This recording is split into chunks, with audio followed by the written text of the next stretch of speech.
Hello, welcome to my YouTube channel maths by dark horse में आपका स्वागत है। ये मेरा पहला वीडियो होने वाला है और इसमें हम देखने वाले हैं डीएसएसबी और एमटीएस और एलडीसी और ग्रुप डी जितने भी दूसरे भी एग्जाम होते हैं इनकी स्ट्रैटेजी देखने वाले हैं। मेनली तो हम जो डिस्कस करने वाले हैं वो डीएसएसबी एमटीएस ही डिस्कस करने वाले हैं। यानी कि हमारा जो पूरा फोकस है वो डीएसएसबी एमटीएस को लेकर ही रहेगा और ग्रुप डी को लेकर रहेगा। लेकिन इसमें हम लगभग क्रैश कोर्स ही करने वाले हैं। आज जो हम है वो स्ट्रैटेजी देखने वाले हैं। मेनली क्या देखने वाले हैं, स्ट्रैटेजी, कैसे हम स्ट्रैटेजी बनानी है हमें। अगर हमें डीएसएसबी का एग्ज़ाम, पहले हम डीएसएसबी को थोड़ा ओवरव्यू कर लेते हैं। डीएसएसबी है क्या? दरअसल एक जो पैटर्न है, एग्ज़ाम पैटर्न, इसका जो जनरल पैटर्न है वो इसमें यही है कि इसमें हम 4 सेक्शन आते हैं। जो पहला सेक्शन खुलता है वो हमारा जीके ही खुलता है, दूसरा सेक्शन खुलता है वो हमारा रीजनिंग खुलता है, तीसरा खुलता है वो हमारा मैथ खुलता है, और फिर चौथा इंग्लिश खुलता है, उसके बाद हिंदी खुलता है। यानी इसमें 5 सेक्शन होते हैं। 5 सेक्शन होते हैं जब एग्ज़ाम होता है। पहले तो एग्ज़ाम का पैटर्न है जो काफ़ी बच्चों को एग्ज़ाम का पैटर्न ही इसका क्लियर नहीं रहता और इसका थोड़ा बाकी एग्ज़ाम से थोड़ा हट के है। कैसे है? जीके है जो अकेले अपने आप में 40 मार्क्स की है। 40 क्वेश्चन 40 नंबर के होंगे। रीजनिंग भी 40 क्वेश्चन 40 नंबर, मैथ भी 40 क्वेश्चन 40 नंबर, इंग्लिश भी 40 40 40। अब इसमें एग्ज़ाम में कैसा आता है पैटर्न वो ध्यान देना। इसके अंदर ना डिवीज़न होती है। यानी कि पहला एक 20 का सेट यहाँ बनेगा, एक 20 का सेट यहाँ बनेगा। सेम रीजनिंग में, सेम मैथ में, सेम इंग्लिश में, सेम हिंदी में। यानी कि 20 और 20 के दो सेट बन के आते हैं। इंग्लिश में भी एक 20 का सेट अलग, एक 20 का सेट अलग, हिंदी में भी एक 20 का सेट अलग, एक 20 का सेट अलग। दूसरी बात, इनकी ना सेक्शनल टाइमिंग भी चलती है अपने आप ही।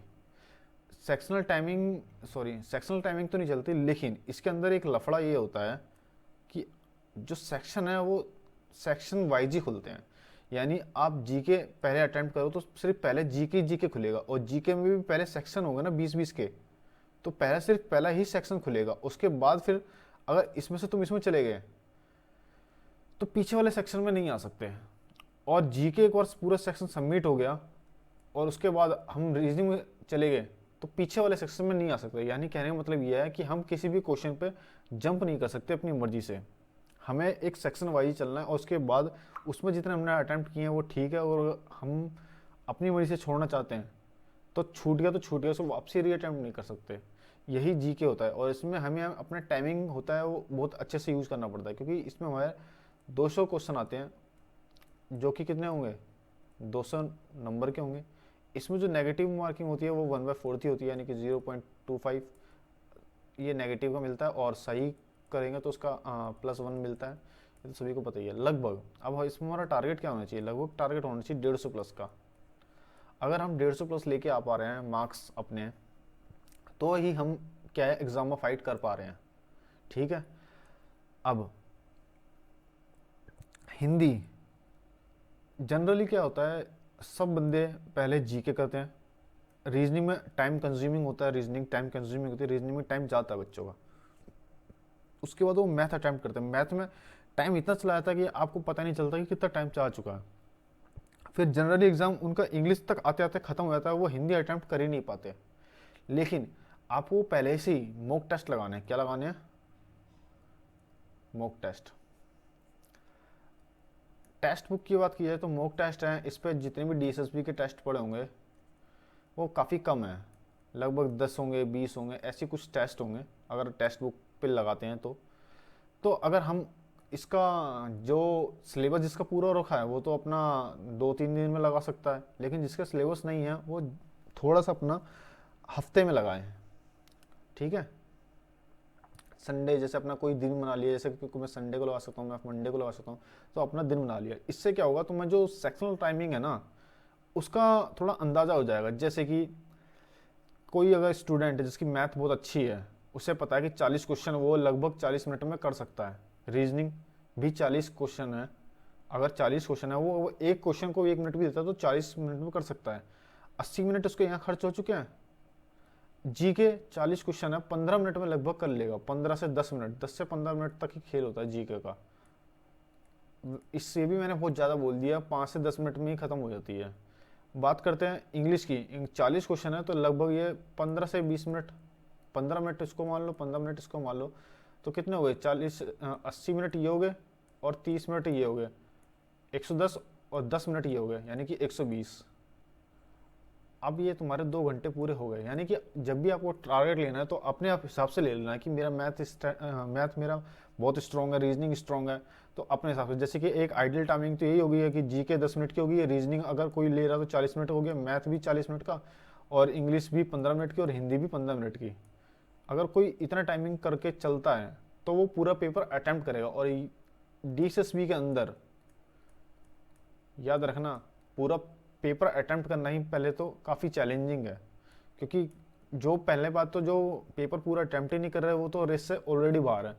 लेकिन अगर पेपर पूरा अटेम्प्ट करे, क्योंकि हिंदी स्कोरिंग सब्जेक्ट है और हिंदी ही सबसे लास्ट में वो लोग रखते हैं, जो अपना सेक्शन है वो लास्ट में हिंदी ही रखते हैं, तो हमें जो टाइम है वो इस हिसाब से बांटना है कि हम हिंदी तक पहुँचे।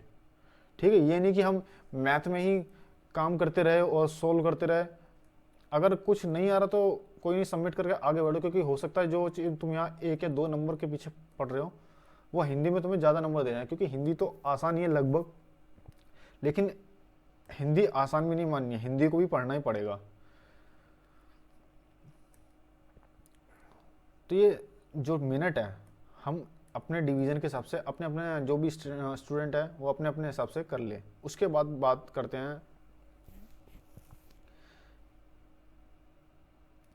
उसके बाद बात कर लेते हैं हम लगभग उसके मार्क्स की, कि हमें लगभग जो स्कोरिंग करना है वो 150 प्लस ही करना है। कितना? 150 प्लस। UR के लिए इतना ही कंफर्म है कि 150 प्लस ही करना है। और 150 प्लस करना ये भी नहीं कि बहुत टफ है, पर आसान भी नहीं है, पर कोशिश की जाएगी। और अगर अच्छे से किया है 3-4 महीने 5-6 महीने पढ़ के तो आराम से स्कोर हो सकता है। और अभी क्या होने वाले हैं, जो DSSB के 2024 के पेपर होने वाले हैं फरवरी से लेके अप्रैल तक, जैसे ही ये आएंगे हम क्या करेंगे, इनको सोल्व करना चालू कर देंगे। इन्हीं जो अप्रैल वाले जितने भी MTS के पेपर आएंगे ना, इन्हीं को सोल्व करेंगे, क्योंकि हो सकता है यही हमारे कुछ क्या करें, रिपीट करें। तो हम अपना एक रफ आइडिया बना लेते हैं कि हम कितने कितने मार्क्स लाने पड़ सकते हैं। सभी को अपना अपना हिसाब से बना लेना है कि जैसे कि पहला सेक्शन तो हमारा GK खुलता है, GK के बाद हमारा खुलता है रीजनिंग, रीजनिंग के बाद खुलता है मैथ, फिर इंग्लिश, और उसके बाद हिंदी। देखो ये मैं एक जनरल बता रहा हूँ, हर किसी के लिए अलग अलग हो सकता है। जैसे कि कोई अगर हिंदी जिसकी ठीक ठाक है तो वो 30 से 32 नंबर मार सकता है। किसी की मैथ स्ट्रॉन्ग है तो वो 35 से 38 भी मार सकता है। मैंने देखो पूरे पूरे नहीं लिए।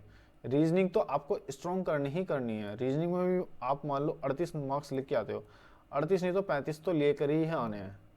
जीके में, जीके बहुत कम ही स्ट्रॉन्ग होती है, 40 क्वेश्चन है तो मैं 15 नंबर मानता हूँ। और इंग्लिश के लगभग 30 नंबर, हो सकता है 30 से कोई ज़्यादा लिया है। तो अगर इसका भी हम टोटल किया जाए तो कितने हो गए, 35 35 70 100 130 और 15, 145 मार्क्स तो हमारे यहीं बन रहे हैं। और हमें इसी में थोड़ा पुशअप करना है, ठीक है, कि हमको 150 के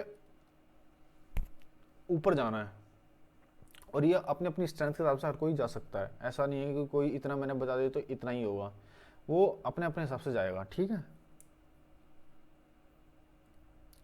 अब थोड़ा देख लेते हैं कि हमारे जो लगभग स्ट्रैटेजी है वो क्या रहनी चाहिए।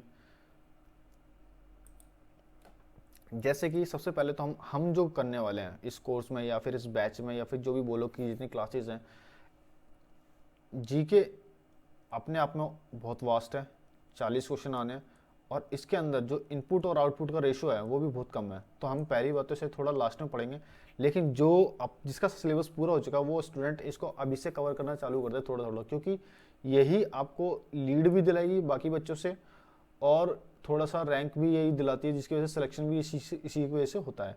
जीके के बाद जो हमारा सब्जेक्ट खुलता है वो हमारा रीजनिंग खुलता है, और उसके बाद मैथ खुलता है, फिर इंग्लिश खुलती है, उसके बाद हिंदी खुलती है। अब जो सबसे स्कोरिंग सब्जेक्ट है वो रीजनिंग ही है, और सबसे स्कोरिंग भी है, और इसमें जो सबसे टाइम भी कम लगता है। मैथ भी स्कोरिंग है लेकिन थोड़ा टाइम लगेगा, और इंग्लिश भी बाद में बता दूँ, और हिंदी भी स्कोरिंग है और इसमें भी टाइम कम लगेगा। हमारी जो स्ट्रेटेजी रहेगी वो पहले रीजनिंग और हिंदी को ही ख़त्म करना रहेगा, क्योंकि ये जो चीज़ है ये कम टाइम में काफ़ी अच्छा आउटपुट दे देंगी। हम जो करने वाले हैं जो रीजनिंग में है, हम देखो एग्जाम ओरिएंटेड करेंगे, जो भी कुछ करेंगे एग्जाम ओरिएंटेड करेंगे और एग्जाम में वो पक्का मिलेगा। हिंदी भी कुछ इस हिसाब से पढ़ेंगे कि वो पक्की ही मिलेगी, बस जो मैं बता रहा हूँ वो उतना करो। अब जो रीजनिंग क्या है, रीजनिंग के जो मेनली टॉपिक होते हैं, देखो रीजनिंग में 40 क्वेश्चन आने हैं, टॉपिक लगभग यही होते हैं, इससे ज़्यादा बाहर कुछ नहीं होता। कितने टॉपिक हैं ये, लगभग 20 से 22 टॉपिक होंगे, हर क्वेश्चन के दो दो भी आएंगे तो 40 क्वेश्चन तो यहीं से बन जाते हैं, जिसमें से हम क्या है वर्ड फॉर्मेशन करने वाले, इनइक्वालिटीज करने वाले, ऑर्डर रैंकिंग करने वाले, mirror image, completion, embedded figure, paper cutting, हो सकता है कुछ कुछ का नाम ना सुना हो तो वो भी क्वेश्चन आने पे दिख जाएगा, और वर्ड अरेंजमेंट करने वाले हैं, एज करने वाले, कैलेंडर करने वाले हैं। इसमें हमारी जो अप्रोच रहेगी वो एक स्टूडेंट कैसे सोच सकता है और एक जो क्वालिफायर होता है एग्ज़ाम को, जो जो निकालने वाला होता है कि एग्ज़ाम फोड़ने वाला, वो कैसे सोच सकता है, वो भी हम इसमें देखेंगे कि वो कैसे सॉल्व करता है क्वेश्चन। ठीक है, सीखेंगे तो है ही, बाकी उसको देखेंगे भी कि इस क्वेश्चन को कैसे सॉल्व किया जाता है और वो कैसे आप कैसे करते हो और कैसे सॉल्व किया जाना चाहिए और क्या अप्रोच रहनी चाहिए आपकी सॉल्व करने की कि हाँ इसी से सिलेक्शन होगा। ठीक है, दूसरी बात, रीजनिंग में कुछ नहीं है, 25 से 30 क्लास लेंगे हम। कितनी लेंगे? 25 से 30, ज़्यादा नहीं। उसके बाद कुछ नहीं करेंगे, प्रैक्टिस ही प्रैक्टिस करेंगे। क्या करेंगे? Practice, only practice. आपको भी ज़्यादा नहीं करना, प्रैक्टिस ही करना है। या तो प्रैक्टिस के लिए किसी क्या कर लो, एसएससी के सारे के जो पीवाईक्यू हैं, किसके, रीजनिंग के, उसका एक टेस्ट डेली लगा सकते हो। 25 क्वेश्चन का होता है, पर वो कोई बात नहीं, पर आपकी उससे रिवीजन होती जाएगी, इसी में से करना है और ये कुछ नहीं होना। उसके बाद मैं हिंदी का भी बताऊंगा। अभी फ़िलहाल हम रीजनिंग करेंगे और हमारी जो क्लासेस है वो रीजनिंग की ही चालू रहेगी। ठीक है, तो अभी फ़िलहाल इतना ही। बाकी हम रीजनिंग की 1 बाय 1 एक एक करके हर एक चैप्टर को पढ़ के, और वीडियो की लेंथ भी ज़्यादा नहीं रखेंगे, 40 से 45 मिनट, इससे ज़्यादा नहीं होगी। और क्योंकि क्रैश कोर्स है, हो सकता है ये 30 मिनट के आसपास भी आ जाए वीडियो की लेंथ।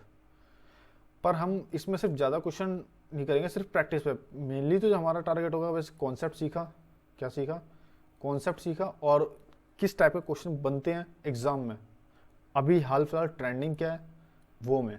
लेकिन अगर पूरा सिलेबस अच्छे से डेप्थ में पढ़ने चलोगे तो आपके इसमें 3 से 4 मंथ जाएंगे। लेकिन हमें क्या है, क्रैश कोर्स करना है और लगभग हमें सब कुछ कवर भी करना है कम टाइम के अंदर। हमारा मेन मकसद यही है। और यकीन मानो कि जो रीजनिंग है वो ज़्यादा पढ़ने की ज़रूरत होती भी नहीं है, सबसे कम टाइम में होती है, सबसे ज़्यादा स्कोरिंग होती है। और आपको इसी को स्ट्रॉन्ग करना है, क्योंकि जो आपके वीक पॉइंट होंगे वो इससे थोड़े से क्या होंगे, मतलब बैलेंस हो जाएंगे। ठीक है, तो आपको रीजनिंग पर काम करना है, 30 दिन अच्छे से काम करना है। उसके बाद कुछ नहीं करना, सिर्फ प्रैक्टिस करनी है। अपने छोटे मोटे फॉर्मूले होंगे वो डेली रिवाइज करने हैं और प्रैक्टिस प्रैक्टिस प्रैक्टिस। फिर बाकी मॉक टेस्ट के थ्रू हमारी रीजनिंग और भी स्ट्रॉन्ग होती जाएगी। अगर किसी के अभी भी कम नंबर आ रहे हैं, जैसे कि अगर कोई एसएससी का मॉक मारता है तो हो सकता है उसके 50 में से 10 नंबर आ रहे हो, 15 नंबर आ रहे हो। लेकिन मैं इतना बताता हूँ कि अगर प्रैक्टिस करते रहे और थोड़ा सा इन सभी टॉपिक से गुजरने के बाद 35 से प्लस नंबर ही आएंगे तुम्हारे। अच्छे से करी तो 45 कहीं नहीं गए। ठीक है, बाकी करते हैं हम। कल से हमारा जो है एक एक वीडियो अपलोड होती रहेगी। पहले रीजनिंग होगी, उसके बाद हिंदी होगा, उसके बाद हम मैथ में स्विच करेंगे। ठीक है, फिर इंग्लिश में भी मैं स्ट्रेटजी बता दूंगा। उसके बाद सबसे लास्ट नंबर पर हम जीके पे जाएंगे। और अगर कोई अभी से अपनी तरफ से जीके में एफर्ट डाल रहा है तो अच्छी बात है, और वो आगे जाके उससे फ़ायदा ही होगा। ठीक है, तो फिर आज के लिए इतना ही।